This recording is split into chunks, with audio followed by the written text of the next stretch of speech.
오늘 함께 보실 하나님 말씀은 누가복음 19장 41절로 48절 말씀입니다. 누가복음 19장 41절로 48절, 우리 다 같이 일어나셔서 하나님 말씀 받도록 하겠습니다.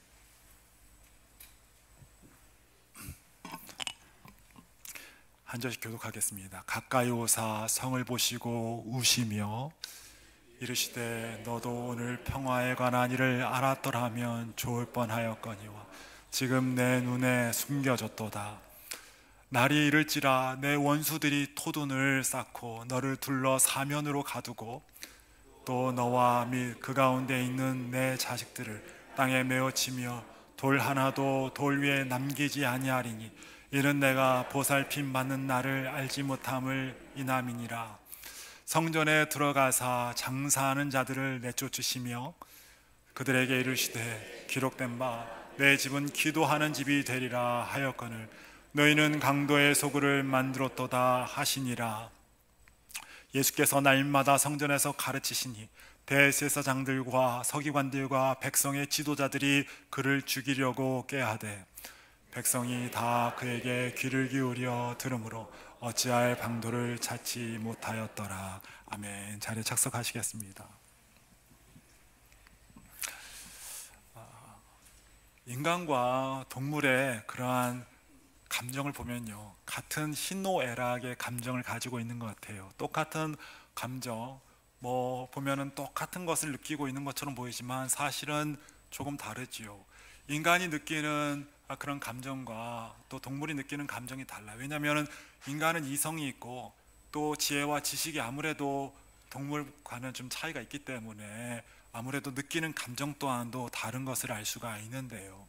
제가 이렇게 이야기하는 것은 동물을 이게 좀 나쁘게 얘기하거나 그러려는 것이 아니라, 여러분, 동물과 인간이 다른 것처럼 마치 이와 같이 우리 느끼는 것이 똑같은 것을 느끼는 것처럼 보지만 그들이 웃는 웃음이 조금 다른 것을 볼 수가 있고, 그들이 느끼는 행복이, 동물이 느끼는 행복과 또 사람들이 느끼는 그 행복이 아무래도 다른 것을 알 수가 있고, 또 비통하고 눈물을 흘리는 그 눈물과 그 슬픔이 아무래도 동물이 느끼는 것과 인간이 느낀 것은 조금 차원이 다른 것을 알 수가 있지 않습니까? 아무래도 인간이 지혜가 다르고 지식이 더욱더 만물의 영장으로서 하나님께 주신 그러한 성품을 닮았기 때문에 더 깊은 그런 것을 인간이 느끼고 있다는 것을 우리가 볼 수가 있는데요, 마치 이와 같이 예수님은 인간으로 이 땅에 오셨지요. 그러나 예수님이 느끼는 그 감정과 우리 사람들이 느끼는 감정이 차원이 다른 것을 우리 성경을 통해서 곳곳에서 발견할 수가 있습니다. 그 가운데 우리 본문을 들어가기 전에 한 가지 예를 보면, 나사로를 보면 좀 그런 것을 느낄 수가 있죠. 나사로가 죽었는데 주님께서 그를 보시면서 우십니다. 나사로가 죽었다는 것을 보시면서 이제 그 소식을 가지고 우시는 장면을 우리가 볼 수가 있는데, 여러분, 성경의 가운데, 이건 하나의 상식이지만 성경 가운데 가장 짧은 성경은 어디냐면은, 여러분, 성경의 시편 117편일 거예요. 장 중에 가장 짧은 것은 시편 117편입니다. 단 2절이거든요. 한 장에 2절밖에 기록이 되어 있지 않아요. 근데 성경 가운데 가장 짧은 절은 여러분 어디냐면 바로 이 나사로가 죽었을 때 바로 이 예수님이 우시다, Jesus wept라는 단 2단어로 되어 있거든요. 그러니까 이 절이 가장 짧거든요. 예수님께서 우셨어요.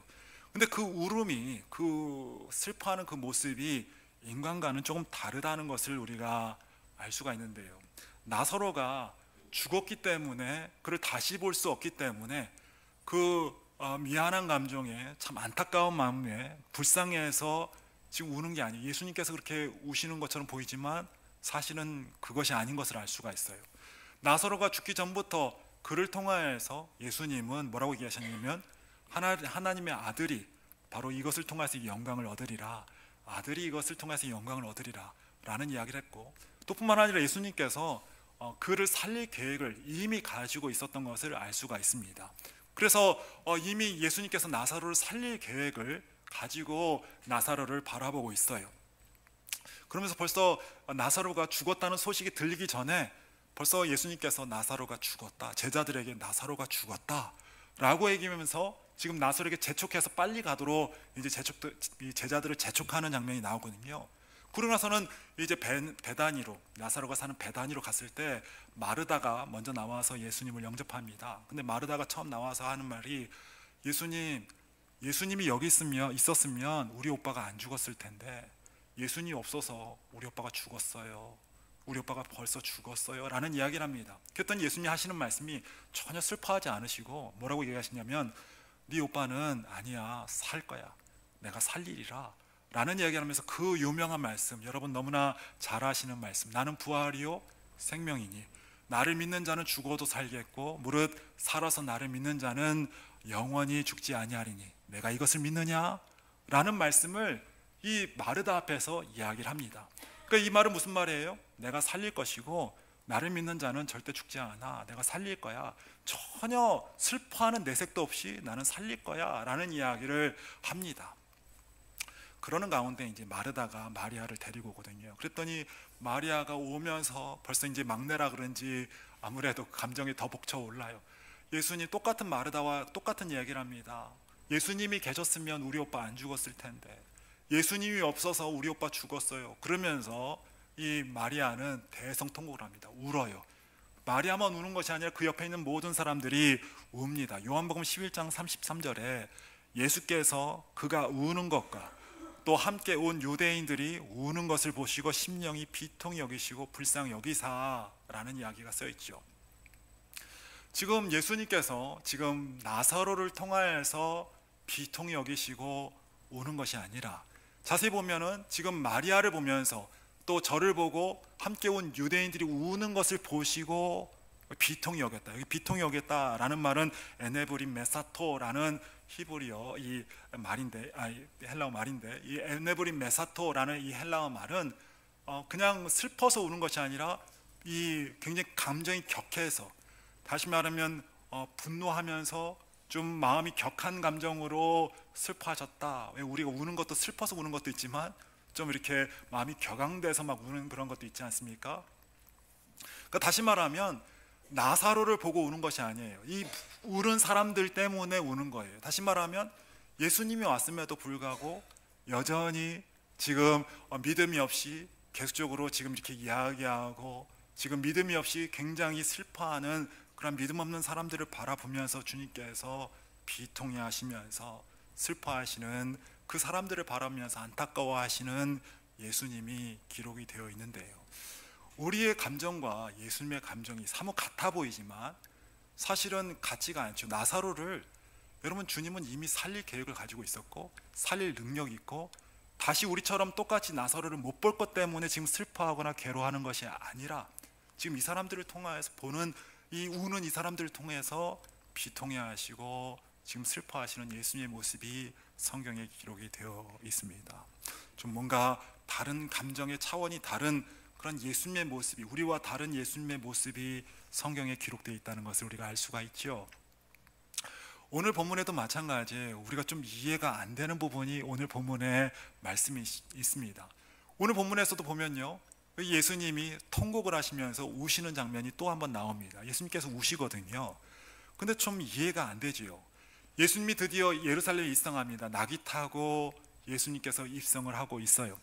그랬더니 사람들이 나와서 지금 난리가 났어요. 환영을 하기 시작하는데요, 어떤 사람은 자신의 겉옷을 벗어다가 예수님이 오시는 그 나귀가 걸어오는 거기다가 밑에다 깔면서 그러면서 환영하고 있고, 어떤 사람은 종려나무를 잘라다가, 이 팜트리를 잘라다가 막 흔들면서 환영을 하면서 예수님이 오는 것을 환영하고 있고, 또 어떤 사람은 그 잘라온 가지들을 바닥에다 깔면서 예수님이 지려밟고 오라고 거기다 깔면서 그러면서 환영을 하고 있어요.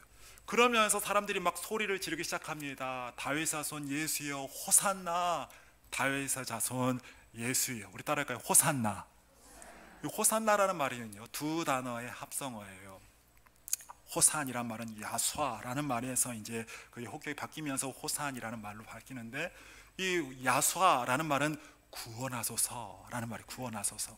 이 나라는 말, 이 나는 원하건대, 바라건대, 청하건대, 다시 말하면 청하건대 구원하소서, 청하건대 우리를 구원해 주세요, 다윗 자손이요. 이 말이 호산나라는 말은 청합니다, 원합니다, 구원하소서, 우리를 구원해 주소서, 다윗 자손이요.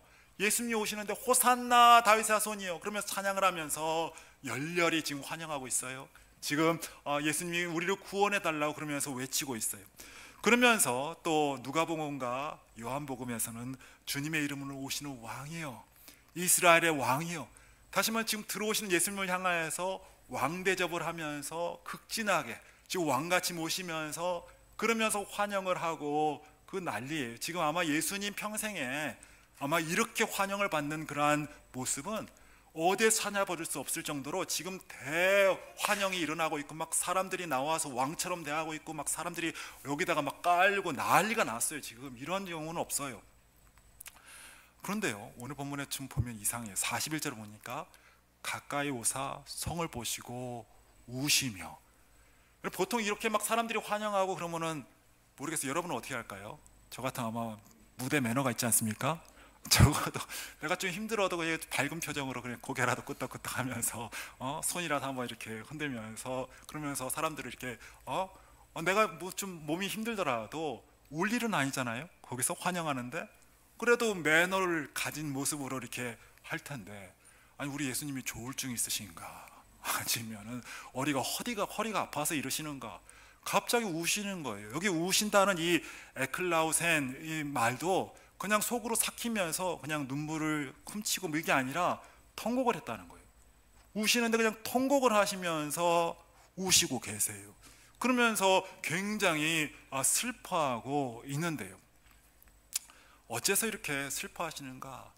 어째서 이렇게 사람들이 환영하고 도대체 이해가 되지 않지 않습니까? 여러분 지금 이 글을 읽는 우리도 이렇게 이해가 되지 않는데 거기에 있는 사람들을 생각해 보세요. 거기서 막 손을 들고 환영을 하는데 예수님이 갑자기 들어오시다 말고 대성통곡을 해요.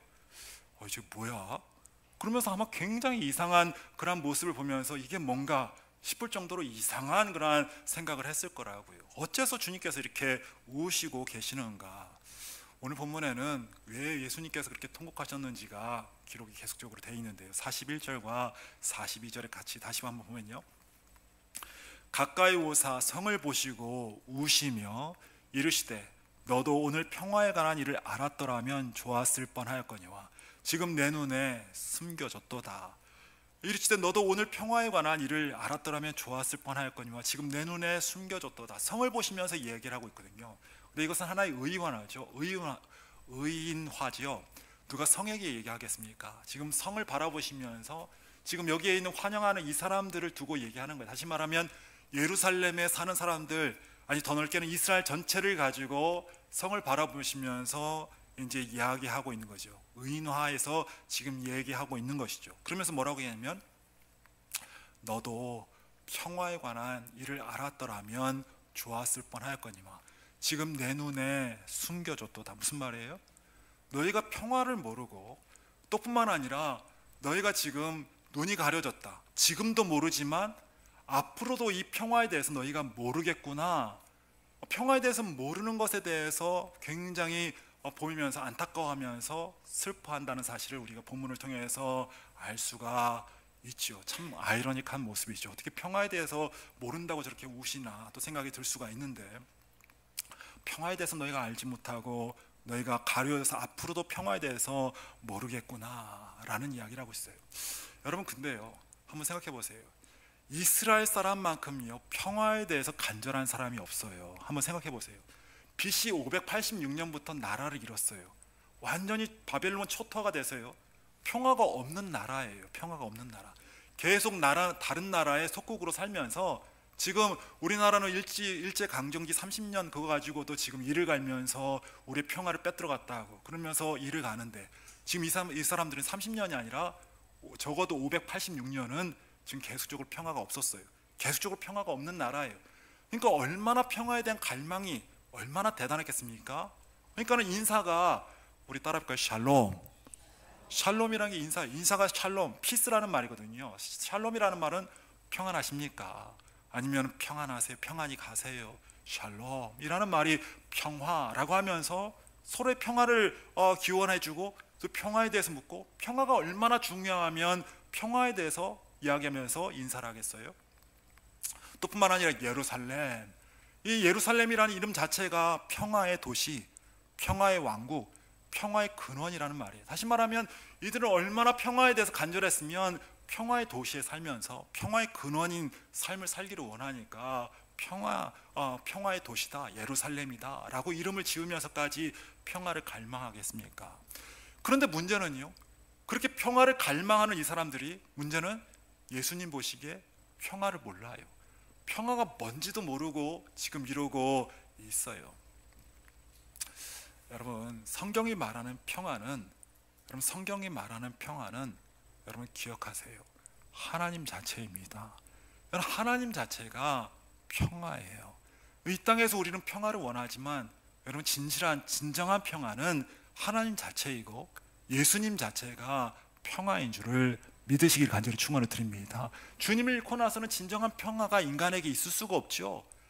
그들이 주님을 알아보지 못하고 지금 평화의 왕이 오셨는데도 알아보지 못하는 것을 보면서 참 안타까워하는 모습이 오늘 성경에 기록이 되어 있는데요. 요한복음 14장 27절에 평안을 너에게 끼치노니 곧 나의 평안을 너에게 주노라. 내가 너에게 주는 것은 세상이 주는 것과 같이 아니하니라. 너희는 마음에 근심하지도 말고 두려워하지도 말라. 다시 말하면 내가 주는 평안은 세상의 평안과 다르다. 다시 말하면 진정한 평안은 누구에게 있다? 주님께 있다. 하나님께 있다. 진정한 평안은 바로 하나님께 있다. 너희가 평화를 원하지만 진정한 평안은 누구에게 있다? 하나님께 있다. 또 이사야 9장 6절에 보니까 이는 한 아기가 우리에게 낳고 한 아들을 우리에게 주신 바 되었는데 그의 어깨에는 정사를 메었고 그의 이름은 기묘자라 모사라 전능하신 하나님이라 영존하신 아버지라 평강의 왕이라. 우리 하나님은 평강의 왕이시죠. 평강의 왕국을 이루시고 평강의 왕이 되시는 분이 우리 주님이세요.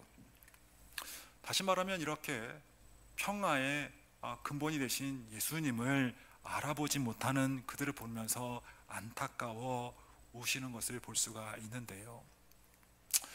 여러분, 이스라엘이 바라는 평화는 세상적인 평화예요. 세상적인 평화.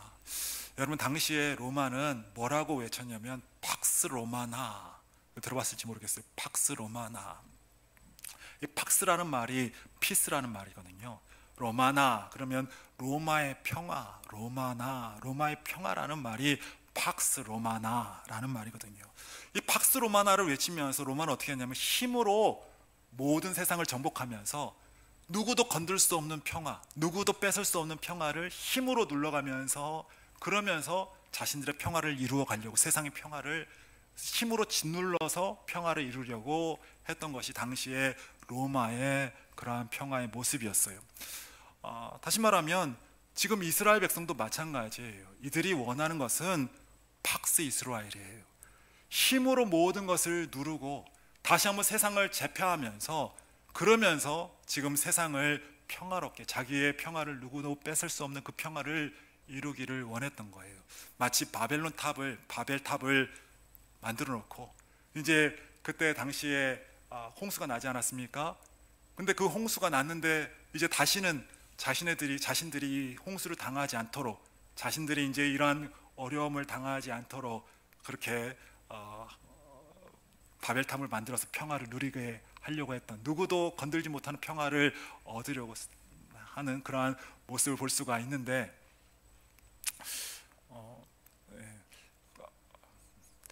어쨌든 그 평화를 이 사람들은 그러한 바벨탑을 만들어서 우리가 평화를 이렇게 가지려고 했던 것처럼 바로 이 로마인들도 그랬는데 바로 이스라엘도 바로 이렇게 하려고 했죠. Would you please stop that? You're shaking. Sorry about that. 그래서 이렇게 모든 것을 이제 자기가 자기 힘으로 눌러서 이제 그것을 하려고 하고 있었어요. 마찬가지로 지금 이스라엘도 이제 자기의 힘을, 메시아가 오면 자기가 힘을 득세를 해서 세계를 정복하고 로마를 정복하고 그리고 이제 모든 것들을 평정하면서 자기가 평화를 얻으려는 그런 마음을 가지고 있었습니다. 그러니까는 메시아가 오면은 이제 그러한 평화를 얻을까 생각해서 그것을 갈망하는 마음으로 지금 이 사람들이 지금 바라고 있어요. 그러니까 예수님이 들어오자 다윗 자손 예수여 호산나 우리를 구원하소서, 다 이스라엘의 왕이여 막 그러면서 지금 예수님을 연호하고 있는 것이죠. 예수님도 이것에 대해서 너무나 잘 알고 있었어요. 이들의 마음을 너무나 잘 알고 있었습니다. 그러니까는 이들을 바라보면서 주님께서 뭐라고 얘기하냐면 너도 오늘 평화에 관한 일을 알았더라면 좋을 뻔하였거니와 지금 내 눈에 숨겨졌도다.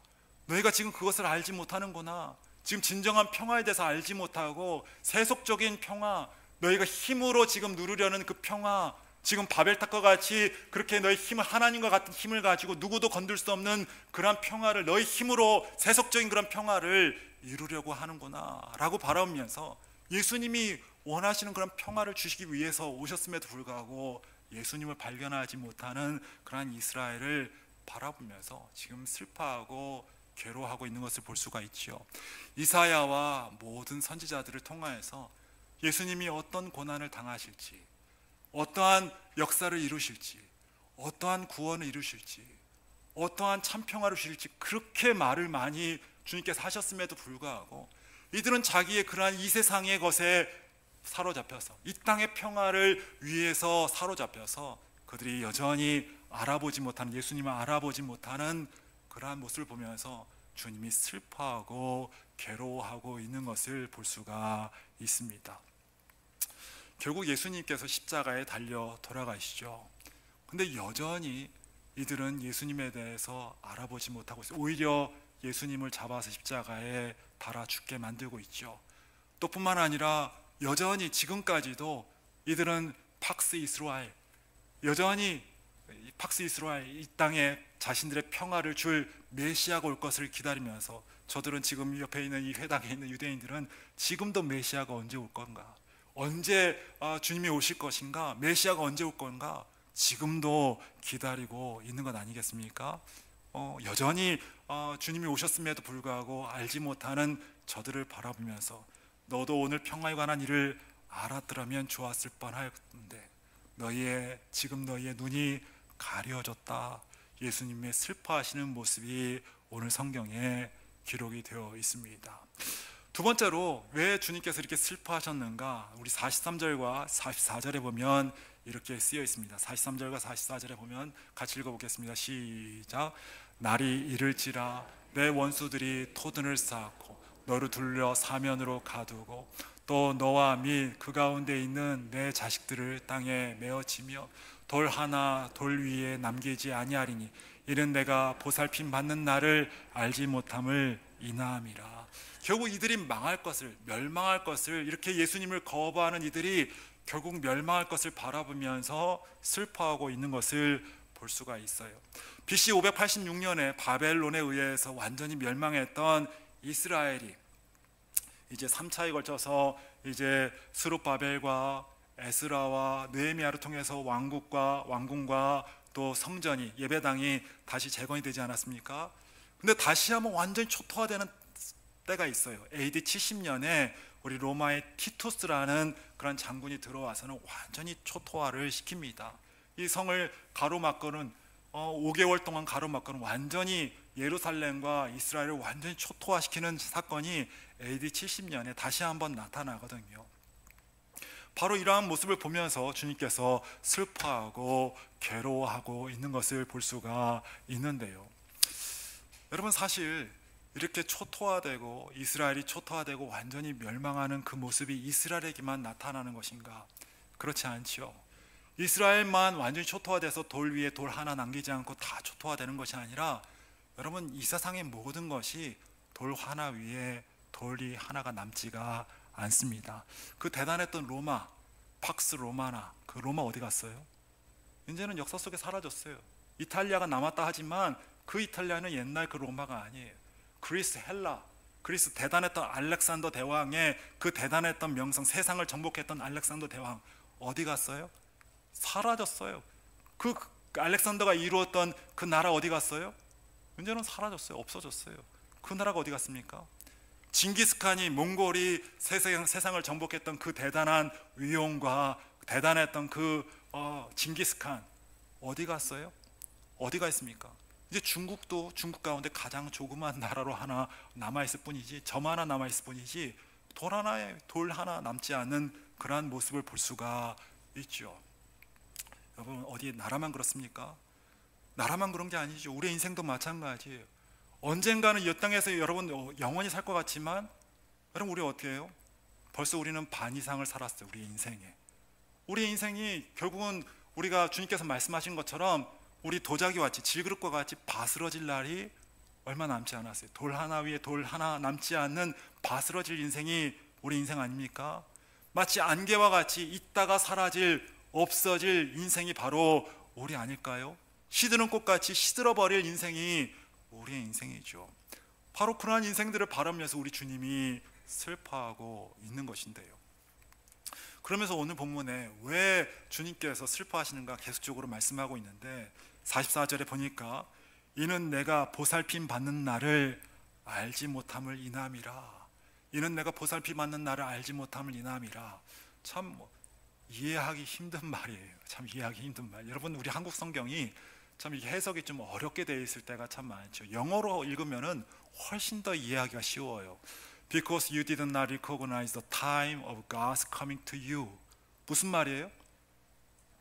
예, 하나님이 오셨는데 그것을 알지 못. 우리 말은 너무나 힘들게 무슨 보살핀 나를 알지 못, 누가 보살폈는지 어쨌는지 알지 못하겠는데 분명하게 영어는 얘기하고 있어요.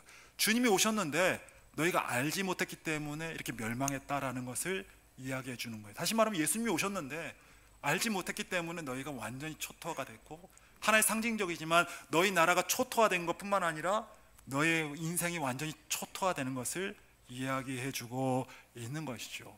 예수님을 알아보지 못하고, 우리의 구원주이신 예수님을 알아보지 못하고, 그렇게 그분이 오셨음에도 불구하고, 우리를 돌보시기 위해서 오셨음에도 불구하고 그분을 십자가에 달려 돌아가게 하시고, 또 뿐만 아니라 그것으로 끝나는 것이 아니라 그 거부가 지금까지 이어지면서 영원히 계속적으로 주님을 거부하면서 인생이 초토화되고 완전히 망하는 인생으로 가게 되는 그들을 보면서 오늘 주님은 굉장히 슬퍼하고 있는 것을 볼 수가 있죠.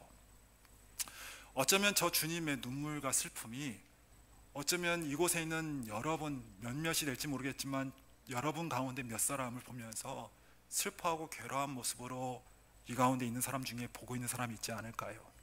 어쩌면 잭슨빌을 보면서 주님께서 영원히 망할 사람들을 바라면서 오늘 주님께서 피눈물을 흘리고 계신 것은 아닐까요?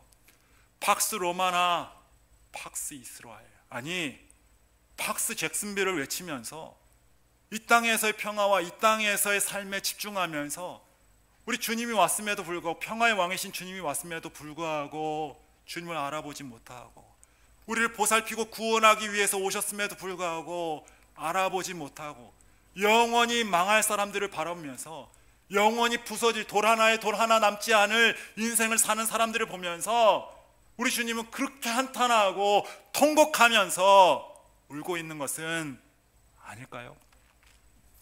여러분, 주님의 고난이 우리가 생각하는 눈물과 우리가 생각하는 고난과는 다르지요. 주님께서 왜 이 땅에 오셨습니까? 왜 고난하셨습니까? 왜 고난을 감당했었을까요? 왜 고난하고 있을까요? 왜 고통하고 있을까요? 바로 여러분과 제가, 여러분 주님을 바라보지 못하고 팍스 잭슨빌을 외치면서 이 땅에 집중하면서 주님을 알아보지 못하고 참 평화가 되시고 참 구원 되신 그분을 여전히 우리가 외면한 채 살고 있기 때문에 어쩌면 주님은 더욱더 고난스럽고 고통스러운 모습으로 그렇게 바라보고 있는 건 아닐까요? 우리가 예배하고 주님을 열광하면서 주님 앞에서 그렇게 기뻐하는 것처럼 보이지만 사실은 이 땅에 집중하면서 참 평화를 주시기 원해서 오셨던 그 주님을 발견하지 못하고 만나지 못하고 여전히 방황하면서 세상적으로 반응하면서 영적으로 무너질 삶에 집중하면서 그렇게 살고 있기 때문에 주님께서 슬퍼하고 괴로워하는 것 아니겠습니까? 우리 이번 고난주간을 통하여서 다시 한번 주님을 바라보고 주님을 맞이하고 주님과 함께 주님이 기뻐하시는 모습으로 나갈 수 있는 여러분과 제가 되기를 간절히 축원을 드립니다. 우리 주님이 여러분의 영혼을 위해서, 이 땅의 삶보다도 여러분의 영혼을 위해서 진정한 평화와 주님께서 온전히 이루실 여러분의 영적인 삶을 위해서 오신 그 주님을 바라보면서 다시 한번 주님을 맞이하고 주님과 함께 새로운 인생으로 이 땅의 가치가 아닌 영원한 가치를 향하여서 주님과 함께 나갈 수 있는 여러분이 될 수 있도록 오늘 눈을 여시고 우리의 마음을 여시고 우리 입성하시는 주님을 맞이할 수 있는 우리 여러분과 제가 되기를 주의 이름으로 축원을 드립니다. 언제까지 팍스 잭슨빌을 외치면서 이 땅에 팍스 아메리카, 팍스 잭슨빌, 언제까지 아메리칸 드림에 여러분이 쌓여서 언제까지 이 땅에 소망을 두고만 살 거예요? 오늘 영원한 천국을 바라보면서 영원한 평화와 영원한 나라와 영원한 영광과 영원한 위대한 삶을 위해서 오신 주님을 바라보면서 오늘 다시 한번 마음의 문을 열고 우리 주님이 그 하나님이신 분이 이 땅에 오신 이유에 대해서 바라보면서 선지자들이 이야기하고 성경 이야기하고 주의 목회자들이 이야기한 그 주님을 다시 한번 바라보면서 그 주님을 맞이할 수 있는 이 고난의 첫날이 되는 오늘 이 아침이 되기를 주의 이름으로 축원을 드립니다. 주님을 만나면 모든 것이 바뀌는 거예요. 진정한 세상이 알지 못했던 평화가 우리에게 나타나고, 진정한 주님께서 알지 못했던 이 세상에서 알지 못했던 복과 은혜가 나타나게 되고, 그동안 알지 못했던 천국의 모습이 우리의 눈과 우리의 마음에 드려지게 되는 것이죠. 오늘 주님을 바라보면서 다시 한번 영적으로 새로워지는, 우리 주님을 슬프게 하고 괴롭게 하는 우리가 아니라 주님이 우리를 바라보시면서 웃으면서 기뻐하시는 우리가 될 수 있도록 다시 한번 주님 앞에서 우리의 마음을 새롭게 하고 주님을 다시 한번 바라볼 수 있는, 영적으로 새롭게 하는 우리가 되기를 주의 이름으로 축원을 드립니다. 그런데 주님이 그렇게 슬퍼하시고 오셨던 주님께서요, 참 아이러니하게 이제 성전에 들어와서, 성전에 이제 들어오시고 나서는 성 예배당으로 달려갑니다. 이 성으로 들어와서 성전으로 들어가시면서는 예배당으로 들어가는데요, 45절과 46절에 보면은 그렇게 슬퍼하시고 우시던 주님께서 분노하기 시작해요. 화를 내기 시작합니다. 성전에 들어가사 장사하는 자들을 내쫓으시며 그들에게 이르시되 기록된 바 내 집은 기도하는 집이 되리라 하였거늘 너희는 강도의 소굴을 만들었도다 하시니라. 여기 보니까 장사치들을 내쫓았다 얘기를 하는데요, 마태복음과 마가복음에 보면요, 오히려 성전에 상거래하는 사람들의 좌판을 둘러 엎으시고 오히려 거기서 막 난동을 하시면서 오히려 거기서 물건을 가지고 다니는 사람들이 물건을 가지고 다니지 못하도록 그렇게 주님께서 허락지 않고 지금 분노하는 모습이 성경에 기록이 되어 있죠. 주님께서 그렇게 슬퍼하시는 주님께서 왜 그렇게 갑자기 분노하시는가, 왜 이렇게 안타까워하시고 우시던 통곡하시던 분이 왜 그렇게 화를 내시고 있는가? 바로 이스라엘의 눈이 가리워지고 평화에 대해서 알지 못하고 영적으로 어두워지고 세속적으로 눈이 감긴 이유가 바로 이 성전에 있기 때문에 그래요. 성전에서 바로 이 영적인 삶을 제대로 살지 못하니까 그들의 눈이 가려지고 주님도 알아보지 못하고 주의 뜻을 알아보지 못하는 바로 그런 모습이 이 성전을 통해서 나타나기 때문에 지금 주님께서 이 성전을 들어 엎으시면서 지금 개혁하고 있는 것을 볼 수가 있지요. 그들은 성전에 오면서 다른 이유와 목적으로 오고 있어요. 이곳에서 장사하려고, 여기서 유익을 취하려고, 이곳에서 자기의 만족을 위해서 사람들이 나를 알아봐주고 사람들이 칭찬해주고 사람들이 알아봐주고, 그러니까 기도할 때도 그냥 기도할 수 없어요. 사람들이 많이 보는 그러한 성전 어기와 사람들이 높은 곳에 올라가서 나 기도한다고 좋은 수사어구를 하면서 사람들이 높이 칭찬하도록 그렇게 사람들 앞에 재를 뿌려가면서 내 신앙이 이렇게 좋다고, 그러면 사람들에게 보이려고 기도를 하고 있어요. 사람들에게 자랑하려고. 장사하면서 거기서 이제 많은 유익을 남기기 위해서 어떤 사람들은 꼼수를 쓰면서까지도 그 안에서 상거래를 하면서 유익을 취하고 있어요. 또 그 안에서 정치적인 그러한 세력 싸움들이 일어나고 있습니다. 그러니까 그곳에서 모든 제자들을 다 죽이고 예수님도 죽이고 정치적인 정치판이 되고 있어요. 각자마다 교회를 찾는 이유가 달랐던 것이죠. 여러분, 교회라는 것은 어떤 곳이에요? 여러분 여기에 왜 왔어요? 혹시 정치하러 오신 분? 네? 국민의힘이에요? 뭐 어디예요? 정치하러 오신 분 있어요? 여러분 이곳에 여러분 왜 왔어요? 여기 상거래하러 오신 분 계세요 혹시? 혹시 배주 팔러 오신 분? 네? 여기 왜 왔어요? 여기는요, 여러분 주님께서 말씀하시지 않습니까? 내 집은 만민이 기도하는 곳이고 이곳은 예배하기 위해서 세워진 곳이에요. 주님은 그것을 위해서 이곳을 특별히 제정하셨고 만드셨고 구별하셨어요. 여러분 이곳은 기도하는 곳이고 예배하는 것 이상으로 다른 것으로 사용하면 안 돼요. 여기서는 패션쇼를 해서도 안 되는 것이고 여기는 자랑해서도 되는 것도 아니고 나를 뽐내기 위해서 되는 것도 아니고 여기는 뽐내야 될 분은 한 분밖에 없어요. 뽐나는 분은 한 분밖에 없어요. 누구예요? 주님밖에 없어요.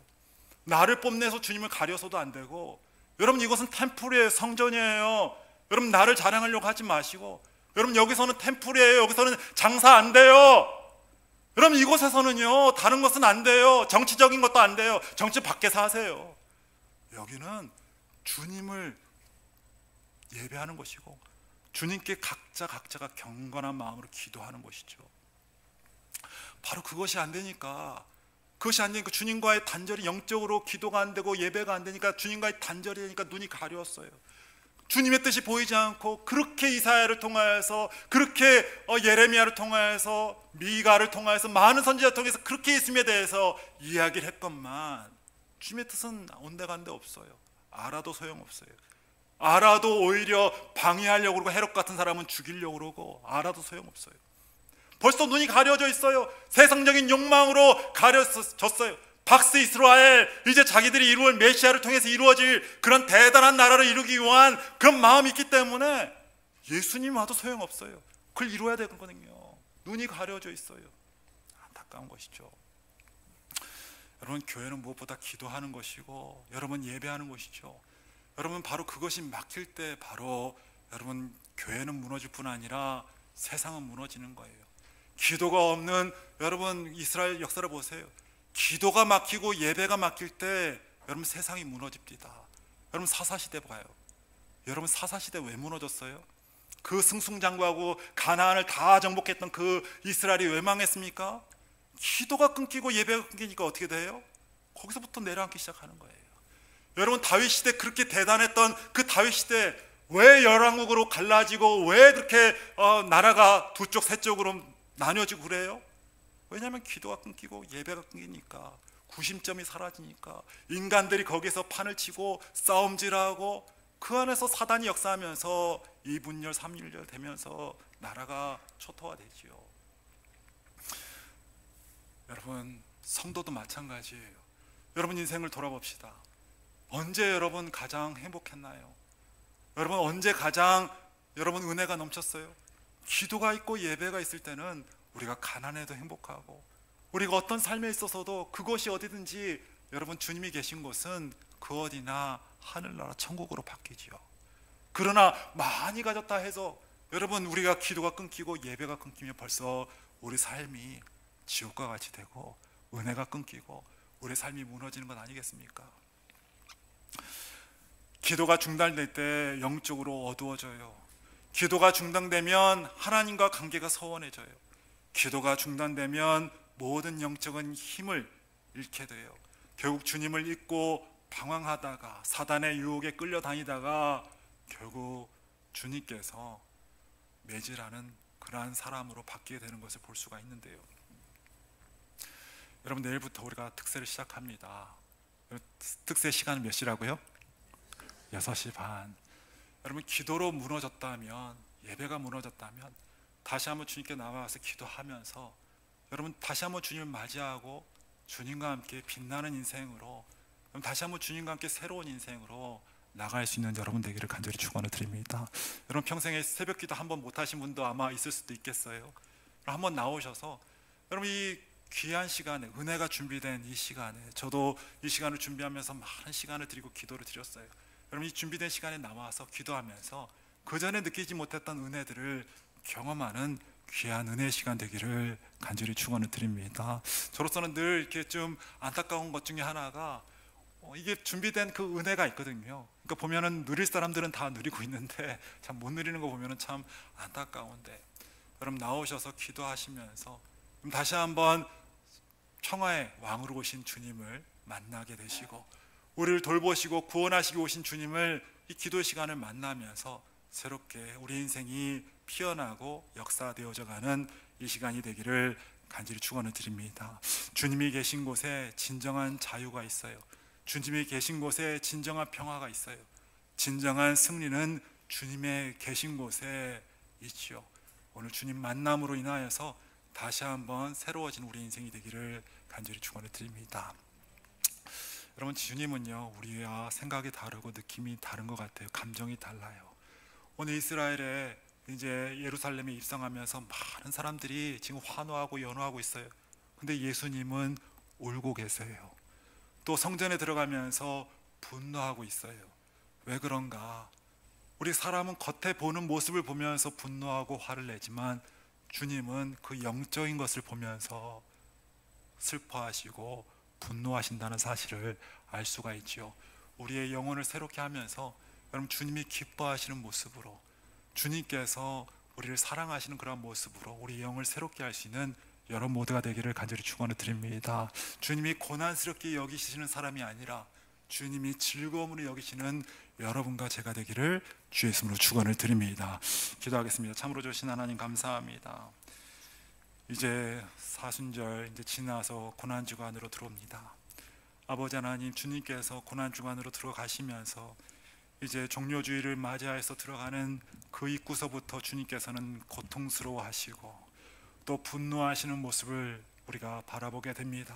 바로 그들의 영혼이 온전치 못하여서 참된 평화를 알지 못하고 참된 구원과 보살핌을 주시러 오신 주님을 바라보지 못하고 영원히 망할 모습으로, 영원히 고통하는 모습으로 살고 있는 저들을 바라보면서 슬퍼하며 괴로워하시는 주님을 오늘 발견하게 되는데, 우리 영혼을 우리 스스로가 주님 앞에서 온전히 세우고 기도하면서 예배하면서 우리의 모습을 온전히 하여서 주님이 기뻐하시는 모습으로, 주님이 즐거워하시는 모습으로 우리가 변화될 수 있도록 성령께서 우리를 주장하여 주옵시고 우리를 인도하여 주시옵소서. 또한 한 주간 우리가 고난주간을 맞이하여서 기도하며 주님께 나아갈 때, 기도의 제목을 가지고 나아갈 때 만나시고 역사하여 주시어서 우리 주님 살아계심을 경험하게 하시고 우리의 믿음이 온전해져가는 우리 한 주간이 될 수 있도록 주여 역사하여 주옵소서. 감사하고 예수 그리스도로 감사하며 축복하며 기도드립니다. 아멘. 우리 다 같이 일어나셔서 찬양하시겠습니다.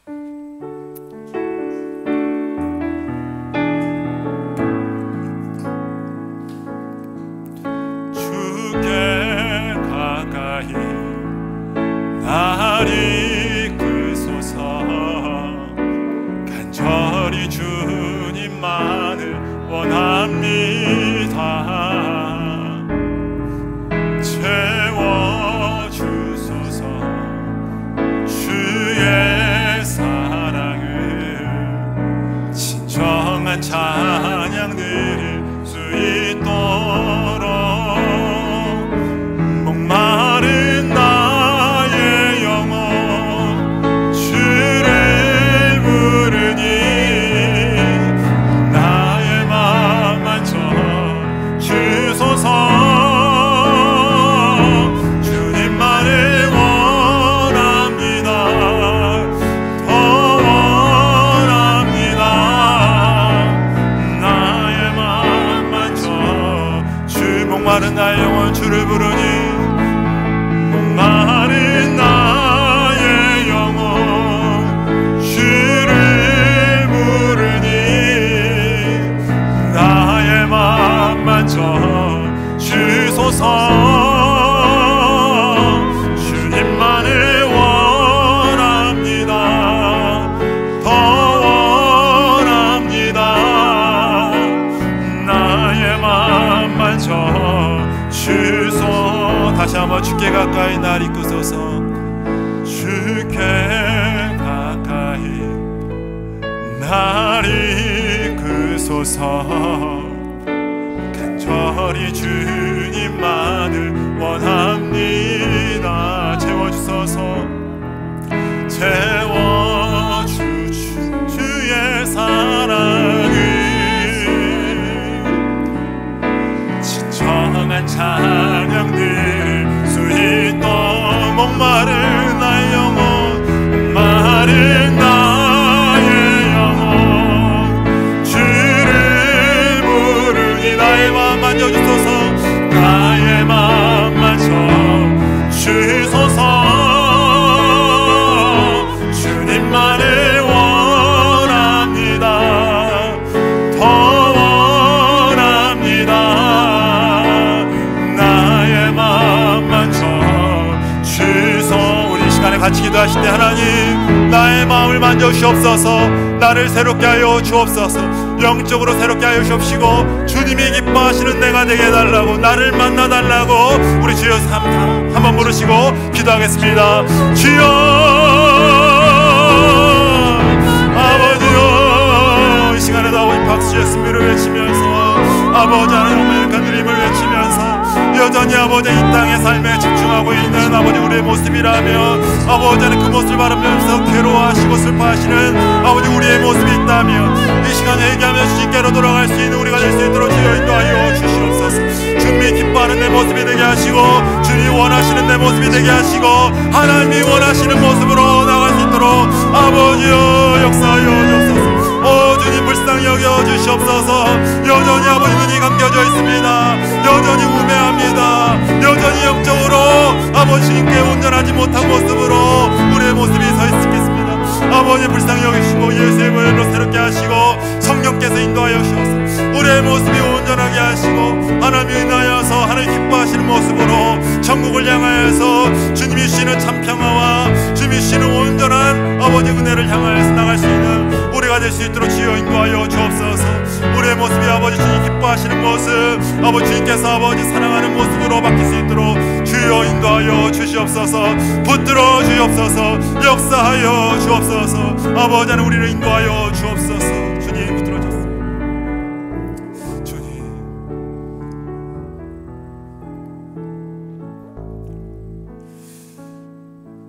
참으로 좋으신 하나님 감사합니다. 우리가 무엇이고 한데 우리를 위하여서 그 높은 보좌를 떠나서 이 땅에 오시고 아버지 하나님 우리를 위하여 슬퍼하시고 분노하시면서 우리의 영혼을 바라보시면서 저 모습 저렇게 하는 데는 안 되는데, 저렇게 살아서는 안 되는데, 저렇게 인생이 끝나서는 안 되는데 주님은 우리를 바라보시면서 여전히 괴로워하시는 그런 모습으로 우리를 바라보신다니까. 오늘도 주님의 그러한 시선들을, 그러한 감정들을 우리가 바라보면서 우리 자신을 주 앞에서 새롭게 하여 주시옵시고 온전히 주님이 기뻐하시는 모습으로, 주님이 사랑하는 그 모습으로 우리가 변해갈 수 있도록 우리의 영을 새롭게 하시고 우리를 만져주셔서 주님이 기뻐하시고 사랑하는 우리가 될 수 있도록 우리를 이 고난주간을 통하여서 변화시켜 주시옵소서. 날마다 평화를 주시고 날마다 영원한 승리를 주시고 영원한 영광으로 이끌어 가시는 예수 그리스도의 이름으로 감사하며 축복하며 기도드립니다. 아멘. 이제는 우리 주 예수 그리스도의 은혜와 하나님 아버지의 한량없는 은혜와 또 예수 그리스도의 충만하신 성령의 감화감동 매주 역사하심이 이제 주님을 바라보면서 우리의 영혼을 새롭게 하고 주님의 은혜 가운데 나아가기를 소원하는 이곳에 있는 모든 주의 권속들과 저들의 가정과 삶 위에 이제로부터 영원까지 함께 하시를 간절히 축원하나이다. 아멘.